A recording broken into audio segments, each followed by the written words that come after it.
All right, let's jump right into this. Welcome to This Explainer. Today, we're unpacking a truly high-stakes medical mystery, a condition that directly threatens the vision of some of our absolute most vulnerable patients, premature infants. We're going to be looking at the protocol for understanding, screening, and treating retinopathy of prematurity, or ROP. This is a journey deep into the tiny, developing blood vessels of a premature baby's eye. It's literally a delicate race against the clock, where making the right medical interventions saves not just their sight, but their entire quality of life down the road. Now, you might be wondering, why is this specific medical protocol so incredibly vital?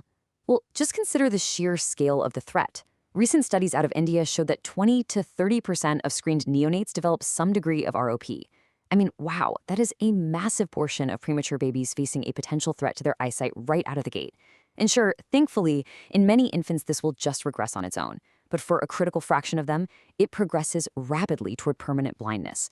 So understanding this protocol is quite literally about saving a child's sight. So here is our roadmap for today. We'll be looking at the threat to preemies, mapping the damage, the screening protocol, treating the retina, and finally, prevention and care.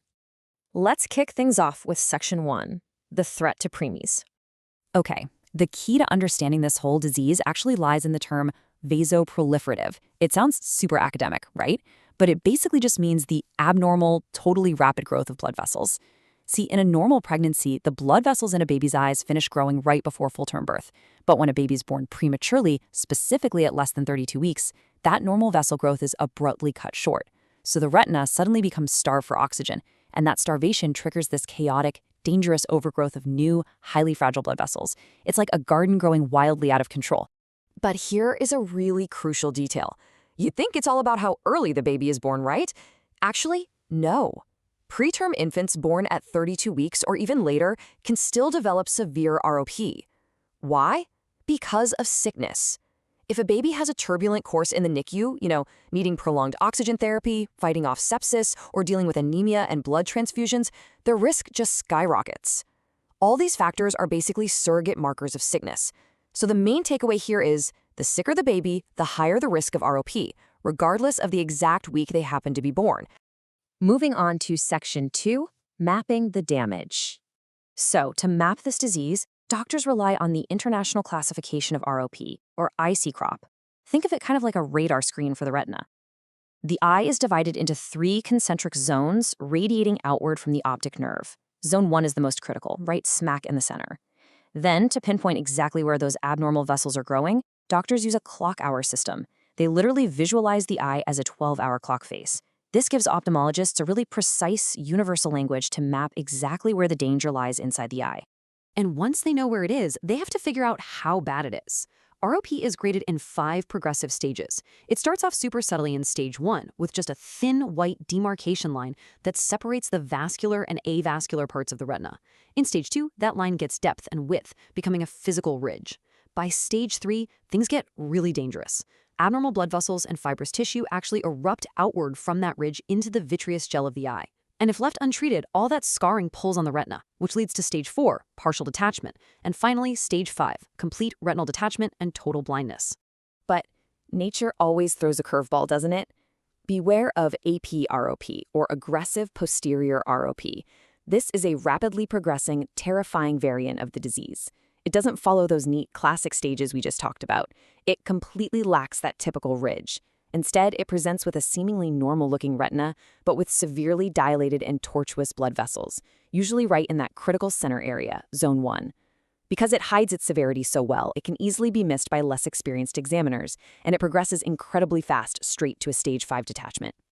All right, Section 3, the screening protocol. Timing is literally everything with this protocol. When tracking the baby by postmenstrual age, or PMA, we see that hardly any ROP is detected before 32 weeks PMA. The median age for finding early stage 1 disease is right at 34 weeks. But the absolute critical threshold phase, when the disease reaches a point where treatment is desperately needed to stop blindness, is between 34 and 38 weeks. The finish line of this whole race is usually around 44 weeks, which is when retinal vascularization is finally complete and the major danger has passed.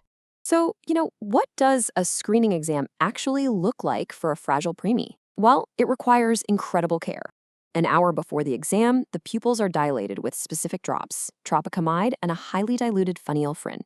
To minimize pain and distress, which, by the way, can dangerously spike the baby's heart rate and breathing, they're given oral sucrose and carefully swaddled.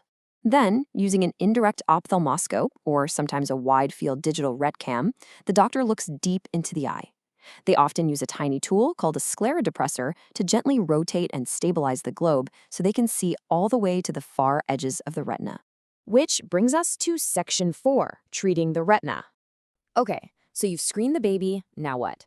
Doctors classify the urgency of the treatment based on the ETRPO study, dividing cases into Type 1 and Type 2. This is a massive fork in the road. Type 2 ROP represents a lower immediate risk. It means we need continued, vigilant, serial monitoring, but no surgery just yet. Type 1 ROP, however, is high risk. It demands immediate intervention in the form of peripheral retinal ablation. The gold standard treatment for this high-risk scenario is laser diode therapy. And honestly, it sounds totally counterintuitive, but to save the baby's central vision, surgeons use a laser to intentionally destroy or ablate the peripheral edge of the retina, where blood vessels haven't grown yet. Why do that? Because that oxygen-starved tissue is sending out chemical distress signals, specifically something called VHG, that causes the harmful chaotic vessel growth. So by essentially pruning this avascular tissue, they abolish the hypoxic drive, and that allows the established ROP to regress. But laser therapy isn't the only option, and doctors face a seriously difficult choice here. Laser ablation permanently destroys peripheral retinal tissue. That means a permanent reduction in the child's visual field. A newer alternative is injecting a drug called bevacizumab, an anti-VEGF medication, directly into the eye. The huge, game-changing advantage here is that it allows the retinal vessels to actually continue growing naturally. However, because VEGF is a super important mediator for a preemie's developing lungs and brain, there are real serious concerns about systemic toxicity if the drug absorbs into the rest of the body, so it's generally reserved for cases where laser therapy fails. Talk about a rock in a hard place, right? Finally, Section 5, Prevention and Care. The absolute tightrope walk of NICU care is managing oxygen, because in this context, oxygen is literally a drug. A major clinical trial called the SUPPORT trial found that keeping oxygen saturations too low, like between 85 and 89%, reduced severe ROP, but tragically, it increased the rate of infant death.